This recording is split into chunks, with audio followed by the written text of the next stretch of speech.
கோவை தெற்கு சட்டமன்ற தொகுதியில் அரசு பள்ளிகள், அரசு உதவி பெறக்கூடிய பள்ளிகள், பூங்காக்கள் இவற்றிலெல்லாம் மியாவாக்கி காடுகள், குறுங்காடுகள்னு சொல்லுவாங்க. இந்த குறுங்காடுகள் திட்டத்தை கடந்த ஒரு வருடத்திற்கு மேலாக நாங்கள் விருட்சம் திட்டம் என்கின்ற பெயரிலே அமல்படுத்திகிட்டு இருக்கோம். அந்த வகையில் இதற்கு முன்பாக கூட பல்வேறு பள்ளிகளில் இம்மாதிரி மரக்கன்றுகளை நட்டு குறுங்காடுகளை உருவாக்குகின்ற திட்டம் வெற்றிகரமாக நடந்து கொண்டிருக்கிறது. இன்று ராமலிங்க செட்டியார் மேல்நிலைப் பள்ளியில், எங்கள் தொகுதியில் பள்ளியினுடைய மைதானத்தில் மியாவாக்கி காடுகளை உருவாக்குவதற்காக பெரிய மரக்கன்றுகள், இந்த மரக்கன்றுகளை மாநிலத்தினுடைய அமைச்சர் திரு மெய்யநாதன் அவர்கள் சட்டப்பேரவையிலே குறிப்பிடுகின்ற பொழுது எல்லா உறுப்பினர்களுக்கும் கொடுக்கிறேன்னார். அந்த வகையில் 1000 மரக்கன்றுகளை தெற்கு தொகுதிக்காக அவர் வழங்கியிருந்தார். அவருக்கும் இந்த நேரத்தில் எங்களுடைய நன்றியை தெரிவித்துக் கொள்கிறோம். அந்த 1000 மரக்கன்றுகளை ஒவ்வொரு பகுதியிலே எங்களுடைய விருட்சம் திட்டத்தின் கீழாக குறுங்காடுகளை உருவாக்குவதற்கு பயன்படுத்தி கொண்டிருக்கிறோம்.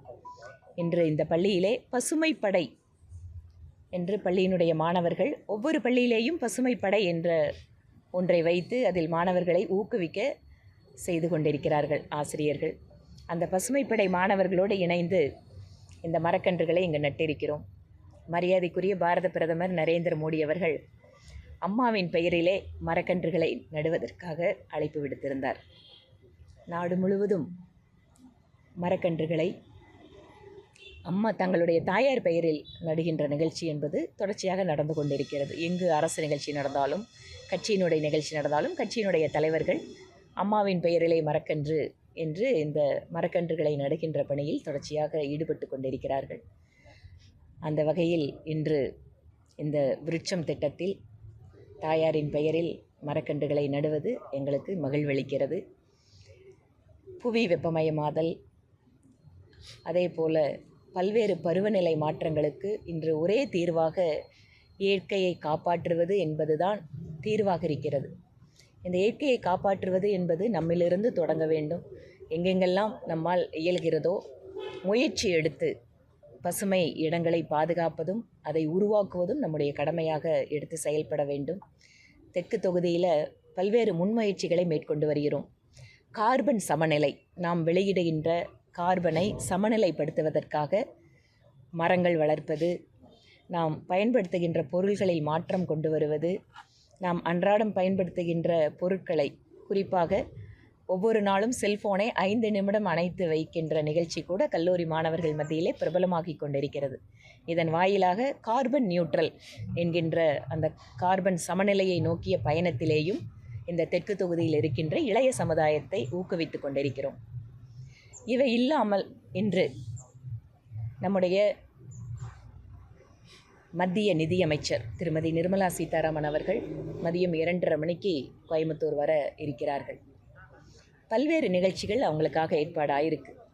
இன்று காலை 10 மணியிலிருந்து மத்திய அரசாங்கத்தினுடைய பல்வேறு துறைகளை சார்ந்த உயர் அதிகாரிகள் கொடிசியா அரங்கிலே அந்தந்த துறை சார்ந்த அமைப்புகளுடைய கோரிக்கைகளை, பிரச்சனைகளை கேட்பதற்காக வருகை தந்திருக்கிறார்கள். அந்த அதிகாரிகளுடைய கூட்டத்திலே யாராக இருந்தாலும், குறிப்பாக ஒரு துறை அப்படிங்கிறது இல்லை, மத்திய நிதியமைச்சர் அவர்களிடம் வேண்டுகோள் வைத்தோம். எங்கள் பகுதியிலே சிறு குறு தொழில் நிறுவனங்கள், ஜிஎஸ்டி, ஜவுளித்துறை, விவசாயம், இந்த மாதிரி பல்வேறு பிரச்சனைகளை ஒரே இடத்தில் தெரிவிக்கின்ற மாதிரி ஒரு கூட்டத்தை ஏற்பாடு செய்து தர வேண்டும் என மத்திய நிதியமைச்சரிடம் நான் வேண்டுகோள் வைத்திருந்தேன். அவர்களும் அதற்காக உதவி செய்து இன்று ஒரு மிகப்பெரிய ஒரு 15 அதிகாரிகளை, உயரதிகாரிகளை கோயம்புத்தூருக்கு அனுப்பியிருக்கிறார்கள். அவருடைய மினிஸ்ட்ரியில் மட்டும் இல்லை, டெக்ஸ்டைலு, காமர்ஸு, எம்எஸ்எம்இ, அக்ரிகல்ச்சர், இந்த மாதிரி பல்வேறு துறைகளுடைய அதிகாரிகள் இன்று காலையிலிருந்து கொடிசியாவிலே அமைப்புகளை சந்திக்க இருக்கிறார்கள். இந்த வாய்ப்பினை சரியாக நம்முடைய பகுதி மக்கள் பயன்படுத்தி கொள்ள வேண்டும் என கோரிக்கை வைக்கிறேன். ஏனென்றால் ஒரு மினிஸ்டர் வந்தாங்கன்னா அவங்க துறையை சார்ந்த கோரிக்கை அப்படிங்கிறது ஒன்று இருக்கும். ஆனால் நிறைய தரம் பார்க்குறோம், அமைப்புகளுடைய கோரிக்கைகள் 2-3 மினிஸ்ட்ரியோட இன்டர்லிங்க் ஆகிருக்கு. அதையெல்லாம் அவர்கள் சேர்ந்து உட்கார்கின்ற பொழுது அதற்கு தீர்வு எளிதாக கிடைப்பதற்கு வாய்ப்பு இருக்கிறது. இந்தியாவிலேயே முதன்முறையாக நம்முடைய பகுதியில் இந்த அதிகாரிகள் அளவு கூட்டத்தை நாங்கள் தொடங்கி இருக்கிறோம். அதற்கு உதவி செய்திருக்கின்ற மத்திய நிதியமைச்சர் திருமதி நிர்மலா சீதாராமன் அவர்களுக்கு இந்த நேரத்தில் தெற்கு தொகுதி எம்எல்ஏ என்கின்ற முறையிலேயும் இந்த கட்சியினுடைய முக்கியமான பொறுப்பாளர் அப்படின்ற முறையிலேயும் அவர்களுக்கு என்னுடைய நன்றியை தெரிவித்துக் கொள்கிறேன்.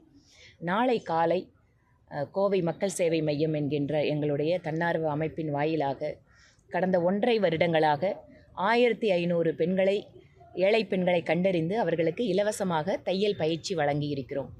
சமர்த் என்கின்ற திட்டத்திலே திருப்பூர் எக்ஸ்போர்ட்டர்ஸ் அசோசியேஷன் உதவியோடு இந்த பெண்களுக்கெல்லாம் குறிப்பாக வால்பாறை, பொள்ளாச்சி, கிணத்துக்கடவு, கோயம்புத்தூர் நகர்ப்புற பகுதிகள், மேட்டுப்பாளையம், காரமடை, குன்னூர், இந்த மாதிரி பல்வேறு தரப்பை சார்ந்தவர்கள், அதாவது குறிப்பாக சமுதாயத்தினுடைய பின்தங்கிய பகுதியில் இருக்கக்கூடிய பெண்கள் ரொம்ப தூரம் அவர்கள் ட்ராவல் பண்ண வேண்டியதில்லை, பணம் கட்ட வேண்டியதில்லை. அந்தந்த லொக்காலிட்டியிலேயே இந்த பயிற்சிகளை எல்லாம் ஏற்பாடு செய்து அவர்களுக்கெல்லாம் நாளை காலை 1500 பேருக்கு இலவசமாக தையல் மிஷினை வழங்க இருக்கிறோம்.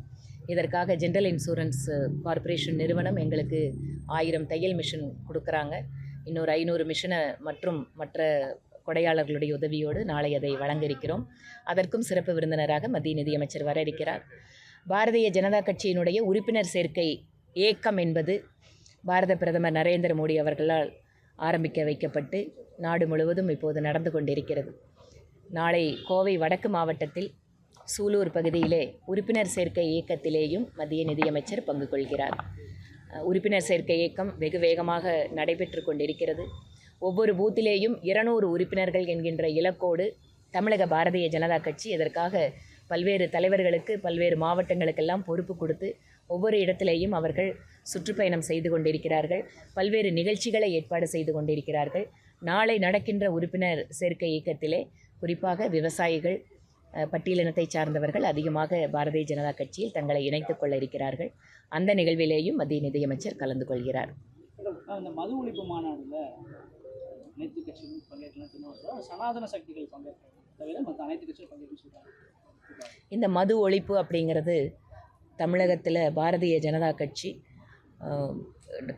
பல்வேறு ஆண்டுகளாக இந்த கோரிக்கையை நாங்கள் வலியுறுத்தி பல்வேறு நிகழ்ச்சிகளை நடத்தியிருக்கோம், ஆர்ப்பாட்டங்கள் நடத்தியிருக்கோம். என்னோட தலைமையிலேயே நாகர்கோயிலில் மிகப்பெரிய ஒரு பெண்கள் மாநாடும், அதற்கு பின்பாக 2014 திருப்பூர் மாவட்டத்தில் மிகப்பெரிய மகளிர் மாநாடும் நாங்கள் நடத்தியிருக்கோம். அதற்கு பிறகு தொடர்ச்சியாக நாம் கோயம்புத்தூரில் கூட டாஸ்மாக் கடைகளை மூட வேண்டும்னு பல்வேறு போராட்டங்களை என் தலைமையிலேயே நடத்திட்டுருக்கோம். திருமாவளவன் அவர்கள் இப்போது கூட்டணியில் எந்த பிரச்சனைன்னு தெரியல. அதனால் பல்வேறு பட்டியலினத்தை சார்ந்தவர்களுடைய பிரச்சனைகள், வேங்கை வயல் பிரச்சனை, இன்னும் பட்டியலினத்தை சார்ந்தவர்கள் மீதான தாக்குதல்கள், குறிப்பாக மாணவர்கள் மீதான தாக்குதல் எல்லாம் அதிகரித்து கொண்டிருக்கின்ற இந்த சூழலில் அனைத்து கட்சிகளுக்கும் அழைப்பு விடுத்து தான் ஒரு புதிய அரசியல் சக்தி என்பதை நிரூபிப்பதற்காகவோ அல்லது கூட்டணியில் இருக்கின்ற திராவிட முன்னேற்ற கழகத்திற்கு ஏதோ ஒரு செய்தியை சொல்ல விரும்புவதற்காகவோ அவர் இம்மாதிரி ஒரு நிகழ்ச்சியை நடத்துகிறார் என்று தான் பார்க்கிறோம். திருமாவளவன் அவர்கள் சொல்கின்ற பூரண மதுவிலக்கு, மதுவிலிருந்து மக்களை காப்பாற்றுவது, பெண்களுடைய வாழ்க்கையில் அந்த துயரத்திலிருந்து அவர்களை மீட்டெடுப்பது என்று அதிகமாக அரசியல் கட்சியிலேயே இதற்கான பணிகளை செய்து கொண்டிருப்பது பாரதிய ஜனதா கட்சி தான். மேடம், அமெரிக்காவுக்கு முதலீட்டுகளை எழுதுறதுக்கு முதல்வர் போயிருக்காரு, கோயம்புத்தூருக்கு நிதியமைச்சர் வரார், எப்படி மேடம்? ஒரு அரசாங்கம் பல்வேறு நிகழ்ச்சிகளில் தங்களை எங்கேஜ் பண்ணிக்க தான் வேணும். வெளிநாட்டு பயணம் என்பது தமிழகத்திற்கு பலன் கொடுப்பதாக இருந்தால் நிச்சயமாக நாங்கள் அதில் வரவேற்கிறோம். மத்திய நிதியமைச்சர் இந்த பகுதி, குறிப்பாக கொங்கு மண்டல பகுதியில் அதிகமான வளர்ச்சிக்கு அவர் உறுதுணையாக இருந்து கொண்டிருக்கிறார். இன்று நேற்று அல்ல, 2014 அவங்க வர்த்தகத்துறை அமைச்சராக இருந்த காலத்திலிருந்து கடந்த 10 வருடங்களில் மத்திய நிதியமைச்சர் நேரடியாக மக்களை சந்தித்து, துறைகளை சந்திப்பது, புதிய திட்டங்களை கொடுப்பது எல்லாமே கோயம்புத்தூருக்கு தான் கொடுத்துருக்காங்க. ஒவ்வொன்றாக நாங்கள் பட்டியலிட முடியும். இன்று இராணுவ தளவாட உற்பத்தியிலே நம்முடைய பகுதி முன்னேறி கொண்டிருக்கிறது என்றால் அதற்கு அவர்கள் இராணுவத்துறை அமைச்சராக இருக்கும்போது இங்கே கொடிசியாவுக்கு 20 கோடி கொடுத்து ஆராய்ச்சி அந்த சென்டரை முதல் முறையாக கொடுத்து, அதற்கு பின்பாக காரிடாரை கொடுத்து, இன்று நிதியமைச்சராக ஆனதுக்கு பின்னால் கூட இதே 6 மாதத்துக்கு முன்னாடி நீங்கள் எல்லாம் பார்த்தீங்க, கொடிசியா அரங்கில் கிட்டத்தட்ட 1500 கோடி ரூபாய் அளவுக்கு கடனுதவி திட்டத்தை இந்த பகுதிக்கு தான் கொடுத்தாங்க. இந்தியாவிலேயே மொத்தம் 4 இடத்துல தான் கொடுத்தாங்க, அதில் கோயம்புத்தூரும் ஒன்று. அதனால் இந்த பகுதியினுடைய முன்னேற்றத்திற்கு பாரதிய ஜனதா கட்சியும் மத்தியில் இருக்கின்ற மோடி அவர்களுடைய அரசும் மத்திய நிதியமைச்சரும் உறுதுணையாக இருக்கிறார்கள். ஏற்கனவே இங்கே வந்து இண்டஸ்ட்ரியல் பார்க்கில் வந்து LPA, pollution control, fire service, இப்படி எல்லாருடைய நெருக்கடி காரணமாக இவங்க தனியாக ஒரு சட்டத்தை வச்சுட்டு அவங்க தொழில்துறையை உருவாக்க முடியாமல் கஷ்டப்படுறாங்க. அப்படிங்கிற போது இதை நீங்கள் ரெஃபர் பண்ணுவீங்களா மேடம்? மாநில அரசு சம்மந்தப்பட்ட பிரச்சனைகளை நான் சட்டப்பேரவையில் பேசுகிறேன். சம்மந்தப்பட்ட அமைச்சர்களோடு நான் அதை பற்றி எடுத்து கூறுறேன். தேவை என்றால் நேரடியாகவே மாநிலத்தினுடைய மரியாதைக்குரிய முதலமைச்சரையும் நேரில் சந்தித்து பேசுகிறேன். இந்த பகுதியினுடைய தொழில் வளர்ச்சி என்பது வேலை வாய்ப்புகளை உருவாக்குவது. ஒட்டுமொத்த வளர்ச்சியிலே நாம் இப்போது வேகமாக முன்னேறி கொண்டு இருக்கின்ற ஒரு நகராக நாம் இருக்கிறோம், மாவட்டமாக இருக்கிறோம். மாநில அரசு பல்வேறு சிக்கல்கள் இருக்குது.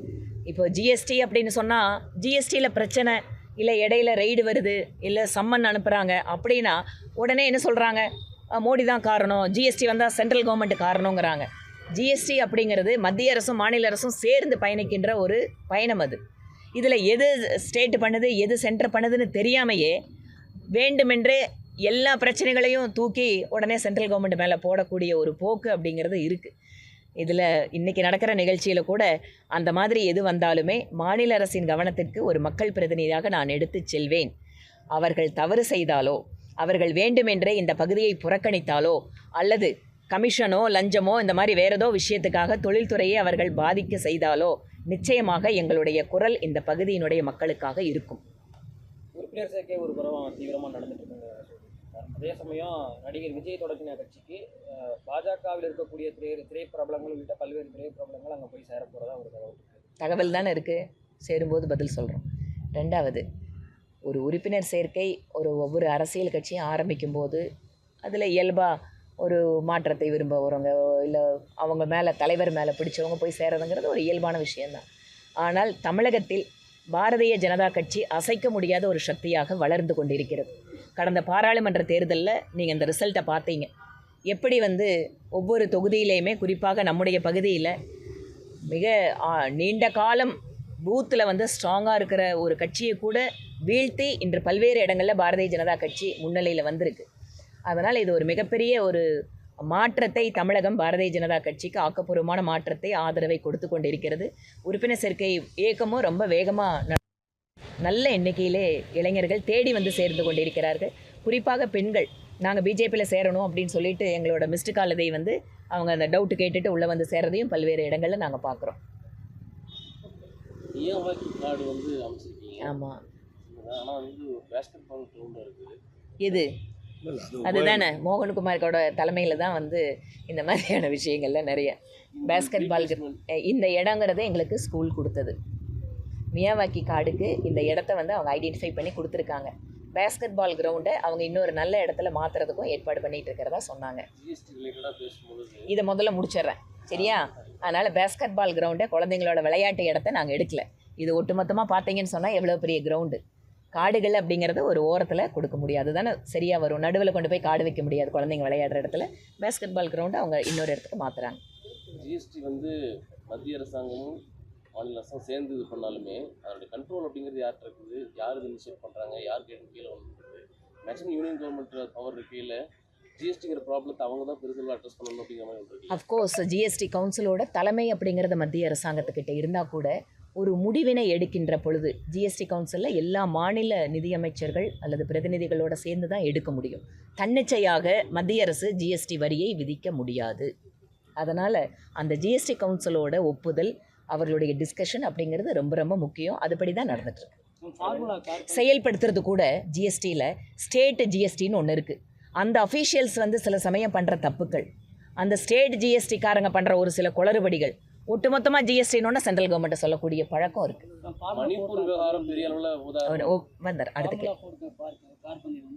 செப்டம்பரில் 14 கோவை நடத்த மாதிரி இருந்துச்சு, மறுபடியும் சென்னைக்கு அதை மாற்றிக்கிறாங்க.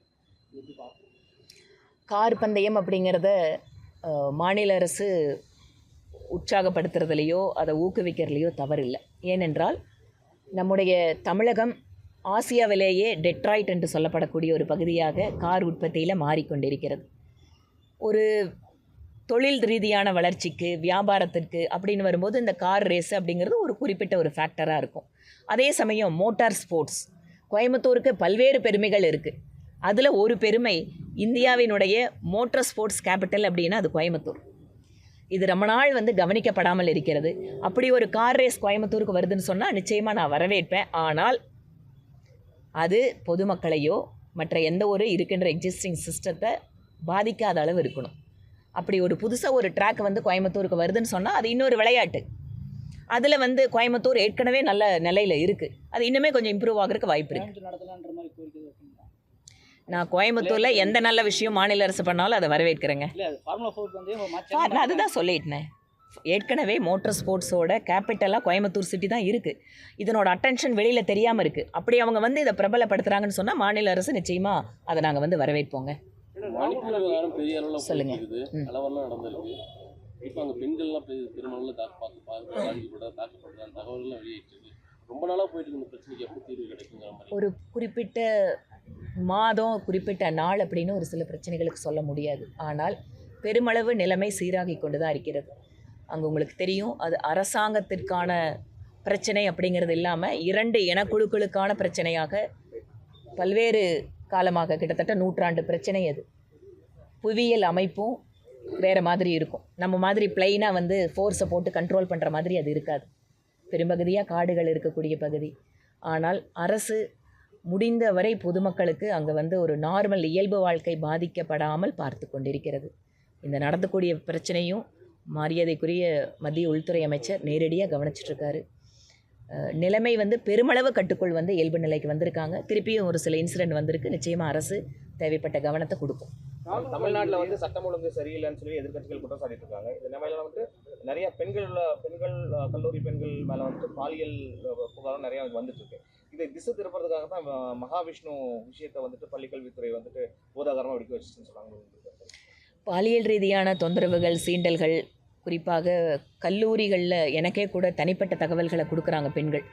எங்களுக்கு இந்த மாதிரி நடக்குது, ஆனால் எங்களோட ஐடென்டிட்டியை ரிவீல் பண்ணாமல் எங்களுக்கு சொல்யூஷன் கொடுங்கன்னு கேட்குறாங்க. நேற்று கூட ஒரு மிக பிரபலமான கல்லூரியிலிருந்து மருத்துவக் கல்லூரி மாணவிகள் எனக்கு தகவல் அனுப்பிச்சிருந்தாங்க. நான் உடனே நிர்வாகத்துக்கிட்ட பேசி அந்த குழந்தைங்களை பாதிக்காமல், அவங்க ஐடென்டிட்டி தெரியாமல் இந்த பிரச்சனைக்கு சொல்யூஷன் கொடுக்கணும் அப்படிங்கிற விஷயத்தையும் நாங்கள் பண்ணிகிட்ருக்குறோம். நீங்கள் சொன்ன மாதிரி சட்டம் ஒழுங்கு அப்படிங்கிறது தமிழகத்தில் நீங்களே பார்க்குறீங்க, ஊடகம் ஒவ்வொரு நாளும் இங்கே எப்படி நடக்குது. பட்ட பகலில் பெண்களுக்கு பாதுகாப்பு இல்லை, வயதான முதியவர்களுக்கு பாதுகாப்பு இல்லைன்னு போயிட்டுருக்கு. இது சம்மந்தமாக தொடர்ச்சியாக நாங்கள் கோரிக்கை கொடுத்துட்டே தான் இருக்கோம். அரசாங்கம் எந்த அளவுக்கு அதிகாரிகளை மாற்றி கொஞ்சம் காட்டுறாங்க. நீங்கள் சொன்ன மாதிரி வேறு ஏதோ ஒரு பிரச்சனையை திசை திருப்புறாங்க. மகாவிஷ்ணு பிரச்சனையில் மத மாற்றம் செய்யக்கூடிய நபர்கள் பெருமையாக சொல்கிறாங்க, ஆமாம் நாங்கள் மதம் மாற்றோம் அப்படின்னு சொல்லிட்டு. எப்படி மதம் மாற்றுறாங்க? விருப்பப்பட்டு மதம் மாறுறவங்களுக்கு பிரச்சனை இல்லை. ஆனால் ஆசை வார்த்தை காட்டி ஏமாற்றி மதம் மாற்றுபவர்களை பற்றி எல்லாம் அவர்கள் பெருமையாக பேசுவதையெல்லாம் இந்த அரசு வேடிக்கை பார்த்து கொண்டிருக்கிறது. ஆனால் ஸ்கூலில் ஒருத்தர் பேசினார். அவர் பேசின விஷயத்தை நான் போய் சப்போர்ட் பண்ணலை. ஆனால் 2 விதமான நடவடிக்கை. சிறுபான்மை மக்கள்னால் ஒரு விதமான நடவடிக்கை. விநாயகர் சதுர்த்தி வந்தது. விநாயகர் சதுர்த்தி தமிழ்நாட்டில் எத்தனை மக்கள் கொண்டாடுறாங்க? கோடிக்கணக்கான மக்கள் கொண்டாடுறாங்க. விநாயகர் சதுர்த்தி ஏதோ வேறு நாட்டோட பண்டிகையா? விநாயகர் அகவல் அப்படிங்கிறத நம்முடைய தமிழ் மூதாட்டி ஔவையார் கொடுத்தது. அந்த விநாயகர் சதுர்த்தி கூட மாநிலத்தோட முதலமைச்சர் வாழ்த்து சொல்ல மாட்டாருன்னா இதுதான் அவங்களோட மத சார்பின்மை. இதைத்தான் திருப்பி திருப்பி பேசுகிறோம். ஓட்டு வங்கிக்காக இன்னொரு மதத்துக்கு ஒரு வாழ்த்து, இன்னொரு மதத்துக்கு வாழ்த்து இல்லை. ஒரு மாநிலத்துடைய முதல்வர் எல்லாருக்கும் பொதுவானவர் தானே. அமெரிக்கா ராகுல் காந்தி பேசுகிற பேச்செல்லாம் எப்படி பார்க்குறீங்க? அவர் அமெரிக்காவில் போனாலும் இந்தியாவில் போனாலும் சம்மந்தம் இல்லாமல் உளருவார் அப்படிங்கிறத திருப்பி ப்ரூவ் பண்ணிகிட்டு இருக்கார். பல எதிர்க்கட்சி தலைவர்கள் இப்போ அமெரிக்காவில் இருக்கிறதா சொல்கிறாங்க. அது ஏதோ கான்ஸ்டியூஷன் பார்க்குறீங்க? எனக்கு தெரியலீங்க.